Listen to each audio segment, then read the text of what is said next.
우리가 이 세상을 살아가면서 정말 가치 있는 사람, 이것이 되려면 어떻게 해야 되겠습니까? 어느 날 직장에서 한 동료가 같이 술을 마시자고 부르더랍니다. 그런데 그 이야기를 들은 이 다른 동료들은 더 이상 그 동료와 술을 마시지 않기로 결심을 했습니다. 왜 그렇겠습니까? 기독교인이라서 술을 같이 마시기 싫어서 그랬겠습니까? 근데 이 사람은 기독교인이 아니었습니다. 왜 같이 술을 안 마셨냐면 이 동료가 술을 마시자고 같이 얘기는 해도 술값을 단 한 번도 낸 적이 없기 때문입니다. 그래서 이 직장 동료가 늘 얄미웠는데 어느 날 이 동료가 아파트 값이 올랐다고 조화를 하는 겁니다. 그래서 한 잔 사라고 하자 들은 척도 안 했다는 겁니다. 이 동료는 세상의 가치를 어디에 두고 있는 것입니까? 아껴서 잘 사는 것이 아니겠습니까? 아파트 값이 올랐다고 좋아하는데 그 좋은 땅값에서 가장 중요한 가치는 또 뭐겠습니까? 옛날에 이 중국 남부조 시대에 이런 얘기가 있었습니다. 이런 송계아라는 인물이 있었는데 인격이 아주 좋은 여승진이라는 사람 옆에 집을 짓고 같이 살게 됩니다. 그러자 이 여승진이 송계아라는 사람에게 물었습니다. 이 큰 집 보니까 대체 얼마나 많은 돈을 주고 이 집을 지었냐? 집값이 얼마나 되냐고 물었습니다. 그러자 답을 합니다. 1,100만 냥이라고 말입니다. 그러자 이 여승진이 깜짝 놀라서 묻습니다. 왜 이렇게 집값이 비싸냐고. 그러자 이 100만 냥으로 집을 샀고 1,000만 냥으로 이웃을 샀습니다 라고 이렇게 이야기를 합니다. 그러니까 그 이웃의 여승진의 이 가치가 훨씬 높다고 지금 이야기를 하는 것입니다. 우리가 살면서 이렇지 않습니까? 정말 큰 가치가 있는 것을 잊어먹고 이 세상의 부동산, 다른 것에 가치를 두고 살아가는 것이 우리의 모습이 아닌가 하는 생각이 들기도 합니다. 우리는 살아가면서 이 두 종류의 사람을 날마다 보지 않습니까?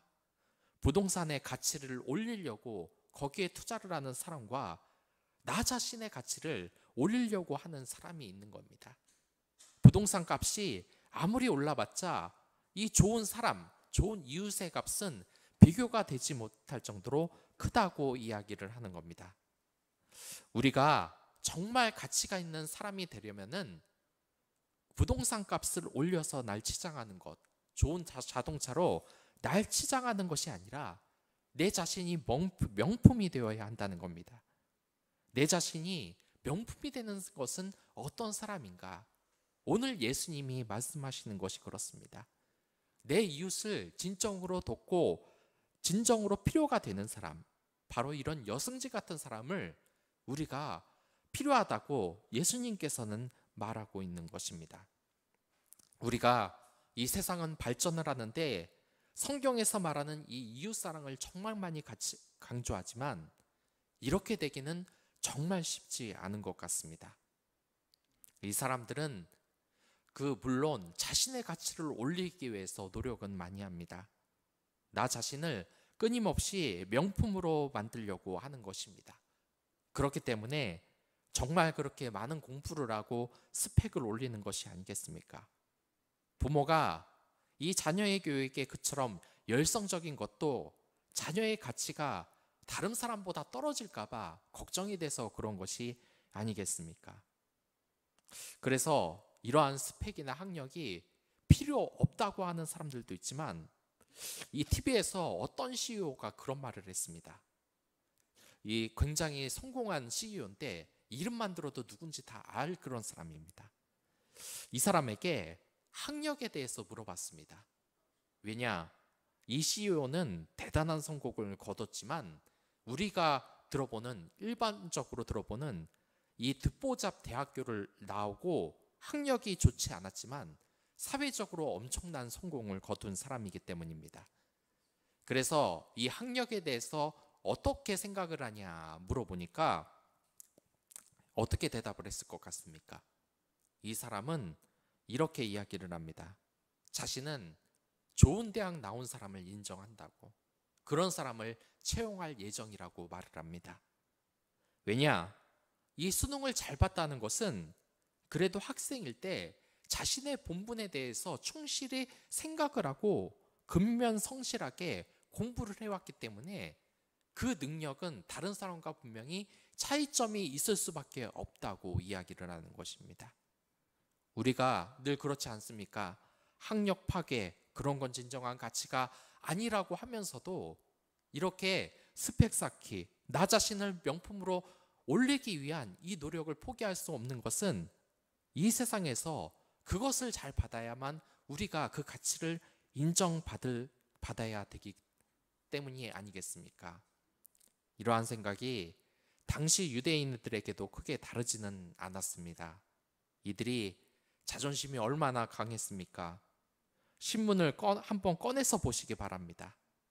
여러분들 이 사회에서 알만한 이 사회를 이끄는 사람들 보면 한 8, 90%는 다 유대인들입니다.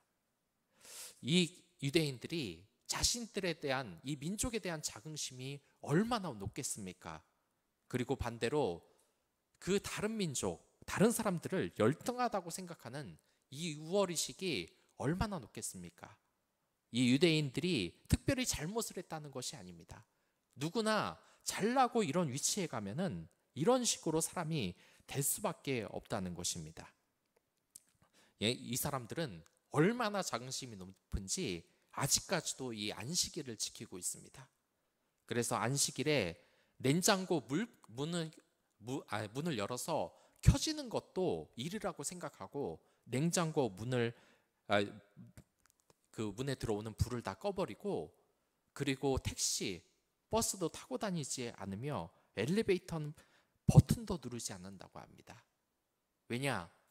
우리는 뛰어난 유대인들이니까, 하나님의 선택을 받은 민족이기 때문에 이 안식일을 자기 목숨처럼 지키는 겁니다. 이방인들이 보면은 참 어리석은 행동으로 보일지 모르지만 이들은 자긍심이 있는 겁니다. 그래도 우리가 이 세상을 이끌어가지 않냐, 노벨상 받고 이 세상의 대형 기업 CEO는 전부 다 유대인들이라는 점, 이들의 자긍심이 얼마나 높겠습니까? 그 자존심이 정말 하늘을 찌르지 않겠습니까? 여러분들이 이러한 유대인들 같다면 어떻게 생각을 할 것 같습니까? 늘 이 사회에서 1등을 하고 가장 높은 가치를 가지고 있는 이러한 사람들, 여러분들은 이러한 가치를 올리기 위해서 우리들도 여러 가지를 아마 신경을 쓰고 있을 겁니다. 공부에 투자하는 사람들도 있고 인간관계에 투자를 하는 사람도 있고, 여러분들은 이 인간의 가치에 가장 중요한 것이 뭐라고 생각을 하십니까? 이 유대인들은 자신들이 선택받은 민족이라는 이 자긍심을 최고의 가치로 여겼습니다. 우리가 가장 우선으로 여기는 가치는 무엇이겠습니까?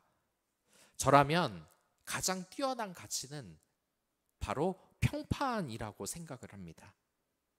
왜냐하면 이것은 학력과도 대비되는 것인데, 이 떨어진 성적이야 올리면 그만입니다. 하지만 사람들 사이에서 한번 떨어진 평판은 다시 올리기가 정말 힘이 듭니다. 아무리 이력서를 잘 쓰고 정말 어필을 잘해서 그 시험을 잘 봤다 그래도 이 전화 한 통으로 그 사람과 같이 일해봤던 사람의 평판을 물어봤다. 만약 평가가 좋지 못하면 어떻게 되겠습니까? 이러한 평판은 그 사람이 학력이나 지식보다 정말 더 큰 위력을 발하기도 합니다. 그렇기 때문에 이 평판 조회를 하는 회사가 과반수를 이미 넘었고, 채용이 결정된 상황에서 평판이 안 좋아서 탈락하는 경우가 무려 70% 이상이라는 이 통계 결과도 발표가 됐습니다. 예수님께서 지금 유대인들에게 걱정하라는 것이 무엇이겠습니까? 이 최고의 가치를 가지고 있다는 자긍심이 높았던 이 유대인들에게 정말 큰 고민이 하나 있었는데, 그 고민이란 바로 이들이 다른 이방인들의 평판을 생각하지 않고 자기 고집대로 늘 혼자 독보적으로 살아가면서 자신의 자긍심만 높이 쌓는 이런 것을 지금 걱정하면서 말하고 있는 것입니다. 눈을 돌아서 가난한 사람, 소외된 이웃의 눈을 돌려야 되는데 오히려 그들을 얕보고 자신들이 이 세상에서 하나님의 선택을 받은 그러한 특별한 민족이라고만 생각을 하기 때문입니다. 그들은 병들어서 의사가 필요하다고 생각합니다. 더럽기 때문에 의사가 필요하다고 생각하지만 예수님께서는 정말 의사가 필요한 것은 너희들 유대인이라고 이야기를 하는 겁니다. 그리고 이 영광이 유대인에게서 이방인으로 넘어간다고 이야기를 하는 것입니다. 그래서 이 유대인들은 정말 화가 났던 것입니다. 예수님이 이런 유대인들에게, 그리스도인들에게 소외된 자들을 왜 도와야 한다고 말씀하셨겠습니까? 첫 번째로 먼저 이 유대인의 자만에 대해서 경고를 하기 위해서입니다.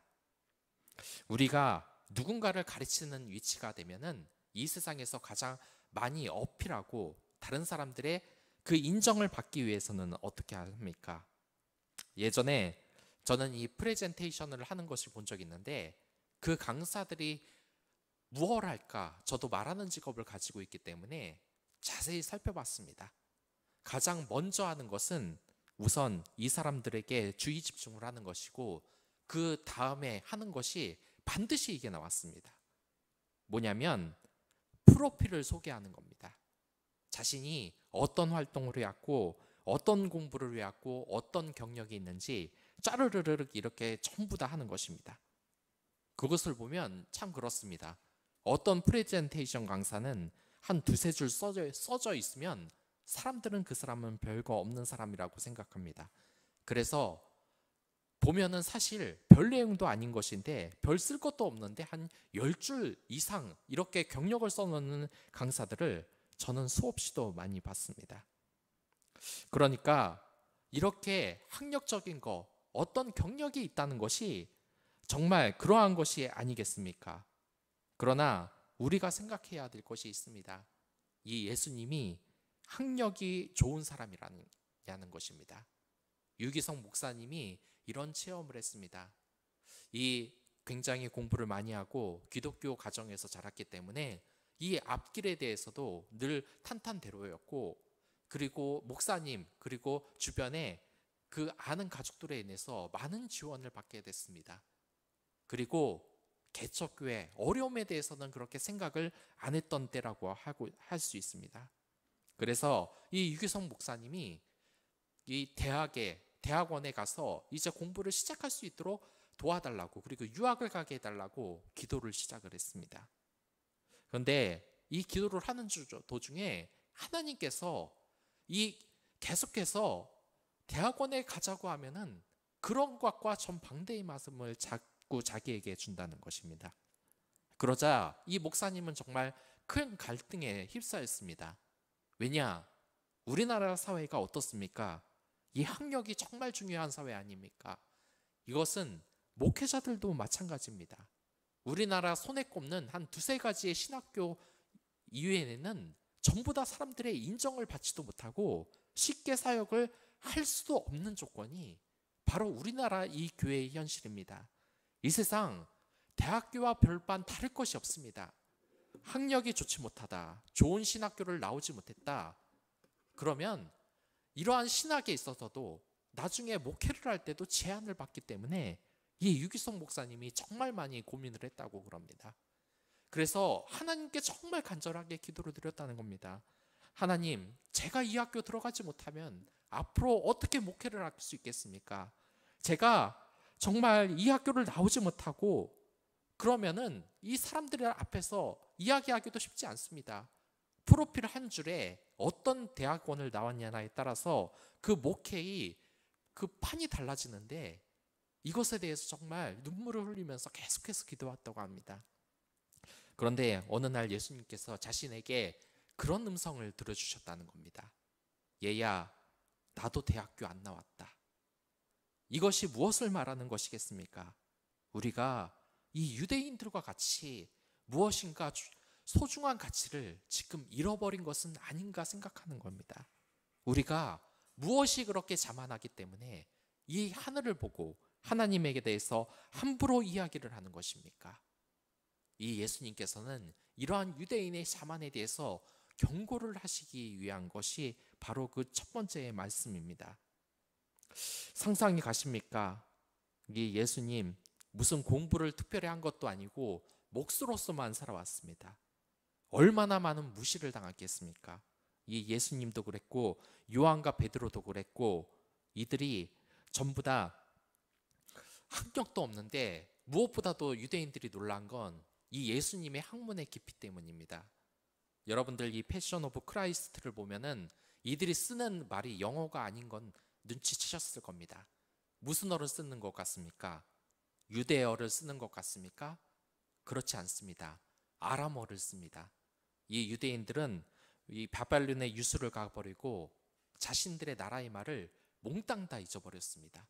그러니까 이 히브리어, 유대어는 사어, 죽은 언어가 되어버렸고 몽땅 다 외국어를 쓰는 중입니다. 그러니까 우리나라 사람들이 옛날 고려시대 또한 고조선 시대의 이 고려시대 이런 것을 보고 지금 읽으라 그러면 못 읽는 것과 똑같습니다. 왜냐? 옛날 성경들은 전부 다 히브리어로 사어로 되어 있는데 자신들은 다 아람어를 쓰는 겁니다. 그런데 제대로 된 이 히브리어를 배우지 못한 예수님께서 그 아람어를 쓰는 예수님께서 정통 히브리어를 모조리 알고 성경의 내용을 모조리 관통하여 이 말씀하는 것을 보고 이 유대인은 정말로 놀라버린 것입니다. 그러나 이들이 보기에 예수님은 흠이 넘치는 사람입니다. 제대로 된 공부를 하지 못하고 정규과정으로 율법을 공부하지 않은 사람이 이 앞에서 이렇게 말하는 것이 결코 좋지 못하게 느껴진다는 것입니다. 우리가 이러한 것을 정말 조심해야 되는 겁니다. 늘 학력을 쌓지만 그 모습이 차갑게 변하는 사람들이 얼마나 많습니까? 유대인 또한 그렇습니다. 예전에는 제가 축구를 좋아하는데 이런 뉴스가 한번 나온 적이 있습니다. 그러니까 우리나라 어린이들 유스 축구단 시스템의 이 유스팀들이 일본 팀과 중국 팀 아이들을 한 5대0, 10대0으로 이기면서 우리나라 실력이 대단하다고 자랑을 하는 이런 미디어를 본 적이 있습니다. 참 이걸 보면 어떻습니까? 참 대단하긴 대단하지 않습니까? 일본 유스, 중국 유스 아이들을 10대0, 5대0으로 깨부순다. 축구를 잘하는 독일 사람들은 어떻게 생각을 할 것 같습니까? 그래서 실제로 유명한 축구 독일 선수에게 우리나라 축구 유스 선수들의 그 동영상을 보여줬습니다. 그러니까 이 독일 선수가 뭐라 그랬을 것 같습니까? 아직 우물안 개구리라고 말했을 것 같습니까? 그게 아니었습니다. 그 동영상을 보고 정말 깜짝 놀랐습니다. 이 실력이면 독일 어린이들보다 더 잘한다는 겁니다. 정말 실력이나 패스 실력을 보고 깜짝 놀랐다는 겁니다. 그걸 보고 우리나라 사람들 다들 막 어깨에 힘이 들어가고 우리나라 사람들 진짜 축구 잘하는구나 라고 생각을 했겠지요. 그런데 중요한 것은 그 다음의 말이었습니다. 이 독일 선수가 근데 이러면서 말을 시작하는데 어린이들이 경직되고 웃음을 찾아볼 수가 없다는 겁니다. 이게 뭘 뜻하는 건지 아십니까? 어린일 때부터 축구가 즐겁다는 것을 배워야 되는데 그걸 안 배우고 이기는 법만 계속해서 교육을 받았기 때문에 아이들 얼굴이 다들 경직되어 있는 겁니다. 감독은 소리 지르고 빽빽 소리 지르고 말을 제대로 알아듣지 못한 아이들은 그러면 안 되니까 잔뜩 긴장한 얼굴로 오로지 승리만 향해서 달려가는 이 어린이들. 그런데 어떤지 아십니까? 실제로 이 독일이라는 이 축구 선수들을 어린이들을 보면 승부에는 전혀 영향을 가지 않습니다. 골키퍼가 아무리 못해도 그냥 놔둔다는 겁니다. 실제로 우리나라 연수를 받는 하는 코치가 독일에서 이 유스팀을 보고 골을 10골이나 먹은 이 골키퍼를 교체를 했다 그럽니다. 그런데 그 이후에 불려나가서 이 독일에 있는 이 축구 클럽의 관계자들에게 엄청나게 혼을 났다 그럽니다. 왜냐? 이 축구가 즐겁다는 것을 가르쳐 줘야 되는데 단순히 골을 10골 먹었다고 교체를 했기 때문입니다. 이 아이가 축구를 더 크면서 즐겁게 느낄 수 있겠느냐? 못한다고 그렇게 교체를 해버리면 어떡하냐고 혼을 낸 겁니다. 그래서 이 코치가, 우리나라 코치가 정말 크게 그때 느꼈다는 겁니다. 아, 이 축구를 즐기는 것이 우선이지 실력을 무조건 이기라는 이 승부의식을 가리키는 게 먼저가 아니구나. 한번 보시기 바랍니다. 늘 성적 위주인 우리나라 축구와 독일 축구 어디가 더 잘합니까? 우리가 이 사회를 살아가면서 그러한 것입니다. 늘 이기는 것, 늘 좋은 말로서 상대방을 이기는 것은 배웠어도 이 진정한 사랑, 즐거움을 알고 이 인생의 의미를 우리가 찾지 못하는 것, 이 유대인들과 우리의 모습 같지 않습니까? 그리고 예수님께서 이렇게 이 유대인들에게 경고를 한 것은 그 두 번째 이유는 이제 흘려보낼 때가 됐다는 의미입니다. 영화를 보면 늘 그런 이야기가 많습니다. 이 세상을 정복해서 우승을 하는 얘기. 하지만 정말 어려운 것이 있습니다. 일단 우승을 한 다음에 그 다음의 이야기를 어떻게 구성하겠습니까? 정상에 선 다음에는 이야기를 할 것이 없는 것입니다. 지금 일이 일어나고 있는 곳이 어떤 곳인지 아십니까? 바로 나사렛인데 나사렛 산 위에 건설된 도시에서 지금 예수님이 이야기를 하는 겁니다. 이 정상에 지금 서 있는 사람들이, 가장 이 세상에서 높은 곳에 서 있는 사람들이 지금 토론을 하는데 예수님은 지금 무엇을 하고 있습니까? 이 정상에 선 사람들이 이제 우리의 그 은혜를 밑에 있는 이방 사람들에게 흘려보낼 때라고 이야기를 하는 것입니다. 그런데 이들은 어떻게 하는지 아십니까? 이 말이 끝나자마자 이 유대인들은 이 높은 나사렛 산 위에서 예수님을 밀어서 떨어 죽이려고 하는 것입니다. 우리가 정상에 섰다면은 그 정상을 지키기 위해서 경쟁자를 떨어뜨리고 있습니까? 아니면 예수님처럼 자신의 은혜를 흘려보내고 있습니까? 예수님께서는 가장 낮은 분이시지만 정말 그러면서도 가장 높은 분이시기도 합니다. 그가 가장 높은 곳에 있는 이유는 그분께서 이 세상에 은혜를 끼치고 또한 많은 모습으로 이 세상 사람들을 섬기면서 그 기둥으로서 정상에 계신 분이기 때문입니다. 예수님은 누구의 예수님이 아닌 것입니다. 여러분들 4대 복음서 다들 아실 겁니다. 마태, 마가, 누가, 요한 등. 그런데 이 4개의 복음서를 보면 예수님의 모습이 조금씩 시각이 다 차이가 납니다. 시점을 보면은 특히 이 누가복음에서 보면은 예수님은 이방인을 정말 많이 챙기는 모습을 보입니다. 그리고 마태복음에서는 유대인의 왕이라는 관점으로 많이 진행이 됩니다. 아무튼 이 누가복음에서 가장 중요한 특징은 예수 그리스도는 만왕의 왕, 변든 자의 왕, 힘없는 여자의 왕이라는 관점이 대단히 많이 보인다는 겁니다. 우리가 흘려보낼 때가 된다는 것, 밑에 있는 사람을 보호해야 될 때가 된다는 것을 지금 이야기하는 겁니다. 그렇다면 우리가 이제 이 사랑을 전하는, 가난한 사람을 돕는 이 예수님의 말씀처럼 이런 사람이 되려면 어떻게 해야 되겠습니까? 2가지가 있는데, 첫 번째로 이제부터 자기 희생의 마음을 가지시기를 바라겠습니다. 우리가 가장 많이 하는 착각이 뭔지 아십니까? 나 자신은 남을 돕는 위치에 없다고 생각을 하는 겁니다. 예전에 미국의 대학생들에게 인터뷰를 한 적이 있습니다. 물음은 사회주의와 자본주의에 대한 것이었습니다. 이 사회주의는 여러분들도 알다시피 평등을 강조하고 자본주의는 자유를 강조를 합니다. 이 인터뷰에서 그 인터뷰는 그 사람들에게, 대학생에게 질문을 하는데 사회주의적 정책이 좋은가, 자본주의적 정책이 좋은가, 이렇게 질문을 했습니다. 그랬더니 이 대학생들 중에 사람들이 어떻게 말을 했을 것 같습니까? 물어보니까 열의 9은 아니 10명 전부 다 사회주의적 정책이 좋다고 말을 했습니다. 왜냐? 그 이유를 물어보니까 소수의 자본가들이 이 세상의 부를 차지하는 것은 옳지 않다.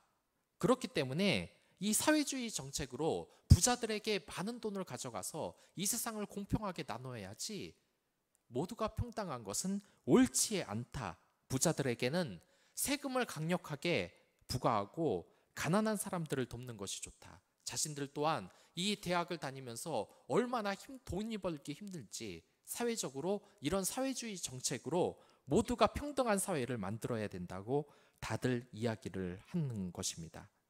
그러자 이 기자가 이렇게 물었습니다. 예, 당신의 말은 잘 알았습니다.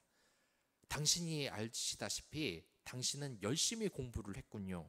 당신은 이 학교에서 우등생입니다. 그리고 이 학교에는 우등생과 열등생이 있습니다. 그렇다면 당신은 학점이 높고 앞으로 취업이 잘 될 것입니다. 열등한 학생들은 공부를 못해서 제대로 취업이 안 될 것입니다.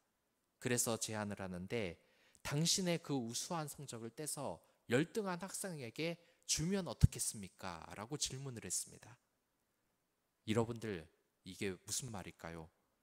그러니까 공부를 열심히 한 사람이 자기 좋은 학점을 열등한 학생에게 주라는 것입니다.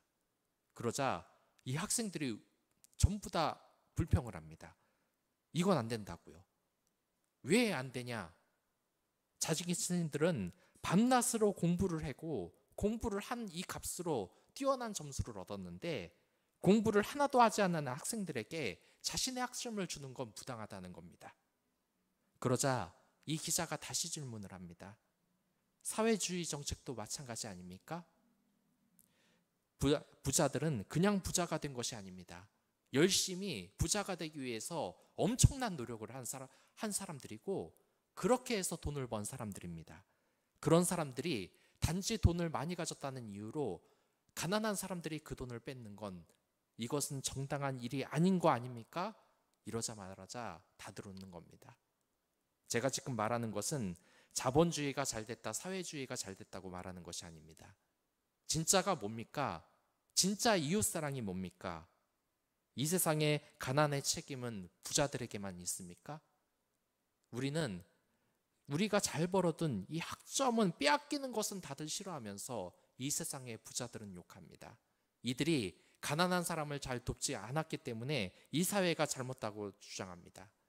그러나 그렇지 않은 것입니다. 사람을 돕는 것은 자기 희생이 따르는 일입니다. 남들이 해주길 바라는 것이 아닙니다. 이 세상이 잘 되기 위해서는 부자들이 자기 돈을 많이 내놔야 되는 것이 아닙니다. 자기 자신이 희생을 하는 마음이 있어야 되는 겁니다. 이것이 바로 기독교적 정신이라고 할 수 있습니다. 여기 있는 이 학생들은 뭡니까? 부자들은 재산을 내놔야 된다고 목소리를 높이지만 자신의 학점은 조금이라도 빼앗기기 싫은 그들의 이기심이 나오지 않습니까? 우리가 그래야 되는 겁니다.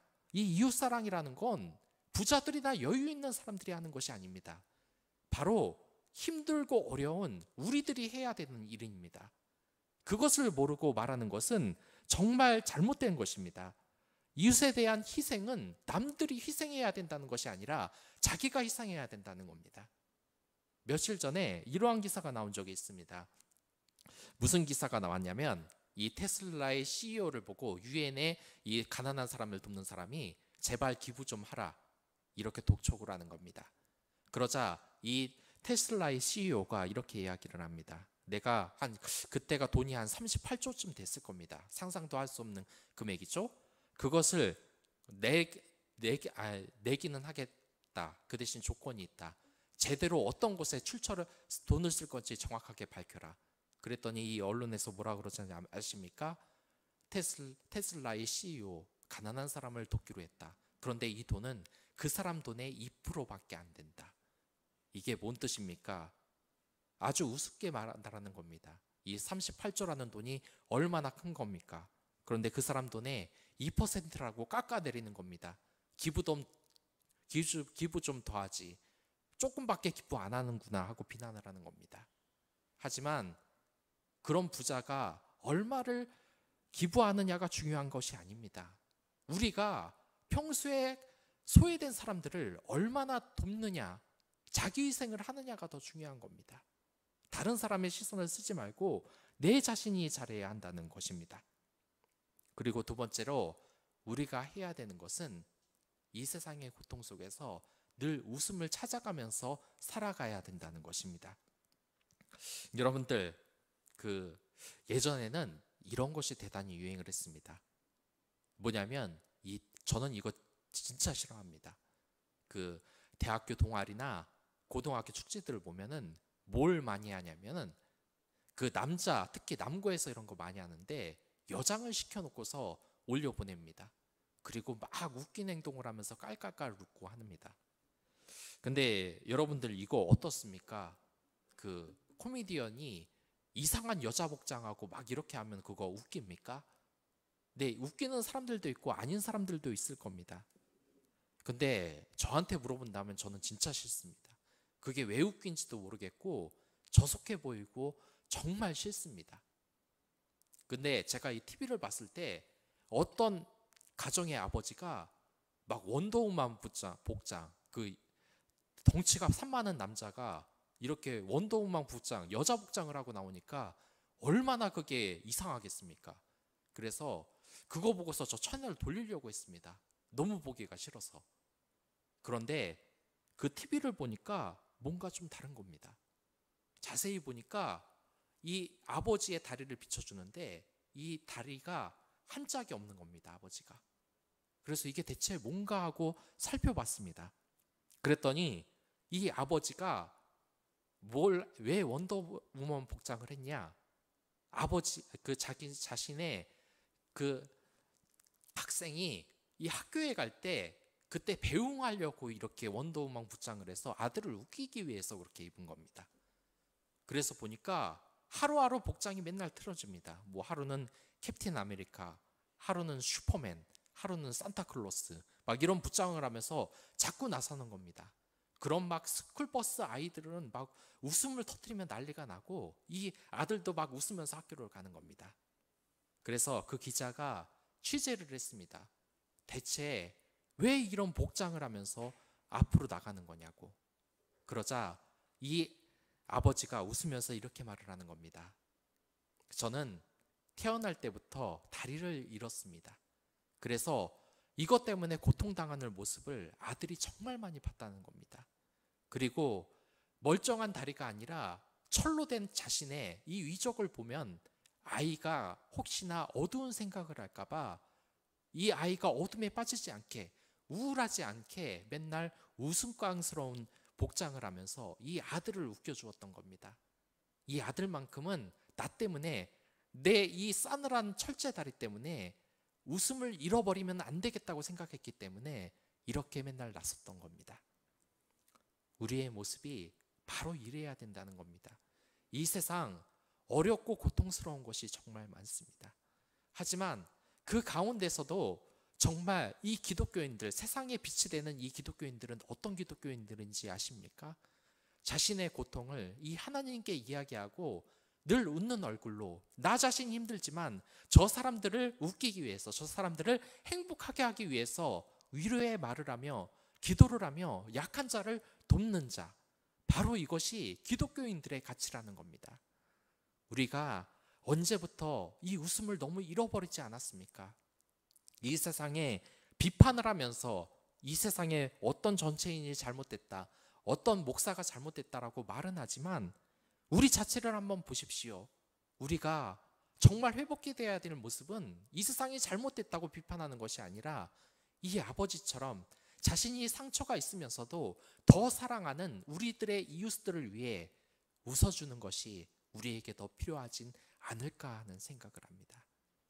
이 차가운 성탄, 여러분들, 우리가 해야 될 일이 무엇이겠습니까? 이제부터 우리의 그 아픔이 있다면, 그 철제다리가 있다면 그것을 아버지께 토로하고 이제부터 그 철제다리를 우스꽝스러운 복장으로 바꿔서 이 세상 사람들 앞에 나서기 바랍니다. 그것이 사랑을 전파하는, 사랑을 바이러스처럼 전파하는 러브 투 러브의 그리스도인의 인물하고 여러분들은 그것을 아셔야 되실 것입니다. 이제부터 내일부터 직장을 가면서도 이 사랑을 주변 사람들에게 전하십시오.